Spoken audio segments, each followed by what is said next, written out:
Bonjour Priscilla. Bonjour. Alors pendant cette émission, on a eu à peu près 25 crises de rire, 2000 émotions. Alors on est en une sorte en tournée avec vous. Oui. Mais là, ça va être la tournée sur votre profil, sans vous retourner à la tête, et en essayant d'avoir un good feeling. Ok. Oh. Alors vous êtes une enfant qui est née dans une famille avec le Sud. Ça s'entend encore. Oui. À votre accent, apparemment. et puis ça se voit dans votre générosité. Et puis on est la troisième d'une famille de filles. Oui, Et puis du côté de sa maman, il y a aussi des filles. Il y a beaucoup tout de à filles. fait. Et on est une famille très nombreuse, avec une famille très soudée, un clan, et on est la dernière. Et en fait, peut-être que déjà là, on avait trouvé sa première scène, son premier public et son premier fan club. On a cette famille avec la musique, le chant, et ça vous a donné envie de le faire, et vous nous rajoutez la comédie.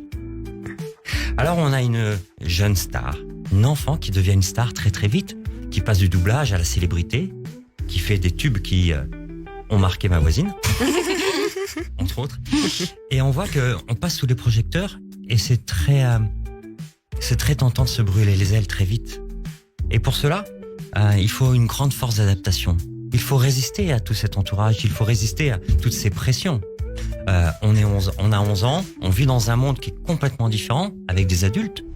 On est adoré par plein de gens, par des adultes aussi. Et on doit avoir une protection. Sa protection, je pense que c'est votre famille. C'est cet encadrement qui vous a permis de vous stabiliser, qui a permis de poser des limites, de vous faire respecter et de garder cette identité.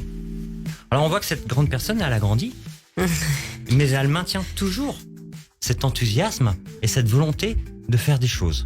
Cette volonté de toucher un petit peu à tout et de se mettre en avant, mais de garder cette notion avec le public. De partage surtout. Ce partage et cette bienveillance que vous avez. Alors on voit cette évolution, mais une évolution qui se fait avec des moments où vous prenez soin de vous, où vous essayez de justement, comme tout a été très vite, de vous retrouver. Comme vous nous l'avez dit par rapport à la chanson et au nouvel album, j'ai besoin de vivre mes propres expériences et j'ai besoin de me retrouver et d'avoir mes propres émotions. En fait, une façon de rééquilibrer ce qui s'est passé un petit peu tôt et maintenant de vivre à votre rythme et en fonction de vous. Avec ce vécu. Et puis il y a cette nostalgie aussi. Nostalgie, ça mêle de la douceur, du souvenir et un peu de mélancolie. En fait, c'est une période, et c'est pour ça qu'on était tous heureux. On est tous heureux dans cette tournée, parce que c'est une période qui nous rappelle des joies, qui est beaucoup moins anxiogène que celle d'aujourd'hui. Exactement. Et à un moment où on se dit, avant c'était peut-être mieux. Et en tout cas, on se sent plus léger, on se sent renaître, on se sent apaisé, et on se sent peut-être délesté d'une partie de notre stress, de nos angoisses, et on est plus à l'aise. Alors sur Radio G, aujourd'hui, on a appris que vous étiez en fait une résiliente. Une femme qui avance, qui est très tôt à percer, mais qui n'a pas cessé d'avancer et d'être toujours en mouvement avec ce chant, cette musique et cette comédie. Vous êtes adapté. Vous avez gardé une part d'authenticité.